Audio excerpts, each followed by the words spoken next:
সুপ্রিয় ভাই ও বোনেরা, আসসালামু আলাইকুম। দেশ প্রবাস যে যেখান থেকে দেখছেন, মুরগি ঝিমানো রোগ, মুরগি অসুস্থ, মুরগির সমস্ত রোগের চিকিৎসা আজকে আমরা খুব সহজেই দিব। তো আজকের এই ভিডিওটি যদি আপনি সম্পূর্ণ দেখতে পারেন তাহলে মুরগি সারা বছর সুস্থ রাখতে পারবেন, মুরগি অসুস্থ হবে না, মুরগি সারা মাস সুস্থ থাকবে।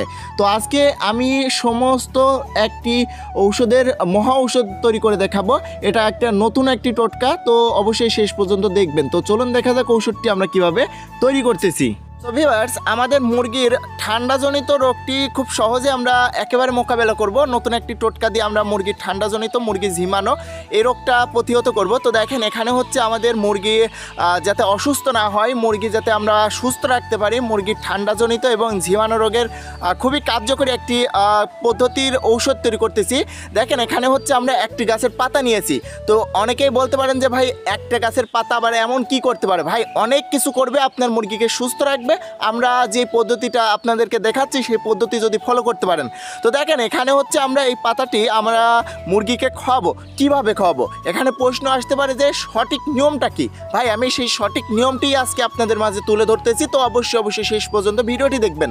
তো দেখেন, এই পাতাটি হচ্ছে আমরা সংগ্রহ করেছি আমাদের বাড়ির আঙিনা থেকে। আমরা আমাদের বাড়ির আঙিনা থেকেই সংগ্রহ করে থাকি। আমাদের যেই সমস্ত পাতাগুলো আমরা মুরগিকে খাওয়াই, আমরা মুরগিকে সুস্থ রাখার জন্য আমরা অসংখ্য গাছ আমরা নিজেরা রোপণ করি, যাতে আমরা কোনো ঔষধ আমাদের খামারে যাতে প্রয়োগ না করা লাগে। আমরা কিন্তু সম্পূর্ণ প্রাকৃতিক নিয়মে কিন্তু মুরগিগুলো পালন করি এবং আপনাদের মাঝে তুলে ধরি যে কোন গাছের পাতা কিভাবে খাওয়াবেন। তো এর ব্যতিক্রম এটা না যে আমরা দেখেন, এখানে হচ্ছে আমরা এই পাতাটার গুণাগুণ অফুরন্ত, আমাদের মুরগিকে সুস্থ রাখতে, এবং আমরা কিন্তু নিজেরাও কিন্তু এই পাতাটা কিন্তু খেয়ে থাকি। আমাদের মুরগির জন্য যেমন খাওয়াচ্ছি, এমনই আমরা কিন্তু নিজেরাও খেয়ে থাকি আমাদের ঠান্ডাজনিত যে সমস্যা, সেই সমস্যার জন্য। এটা হচ্ছে কল্পনাত পাতা, আপনারা খাইছেন, সেটা হচ্ছে তিতা, এটাও তিতা। এটা হচ্ছে আপনার দেখেন, এই পাতাটা হচ্ছে আপনার গন্ধ ভাজেল পাতা। এক এক অঞ্চলে এক এক রকম নাম হয়তো থাকতে পারে। এটা হচ্ছে আমাদের এখানে হচ্ছে গন্ধ ভাজেল পাতা, কারণ এটা হচ্ছে কেমন যেন একটা গন্ধ। তবে এটা কিন্তু আমরা কিন্তু বড়া বানাই খাই, এবং মুরগির জন্য কিন্তু এটা আমরা খুব সুন্দরভাবে ওষুধ তৈরি করতে পারি। তো দেখেন, এই পাতাটি আমরা নিলাম, এই দেখেন এইভাবে আমরা নিলাম এই পাতাটি, এই গুগলির মধ্যে দিয়ে দিলাম। দেখেন, এই গুগলির মতো দিয়ে আমি এটা হচ্ছে একটু থেতলে নিব। আপনারা অবশ্যই সঠিক নিয়মটা দেখে বুঝে তারপরে খামারে প্রয়োগ করবেন। দেখেন, এখানে হচ্ছে আমরা এই পাতাটি দিয়ে দিলাম সুন্দরভাবে দিয়ে।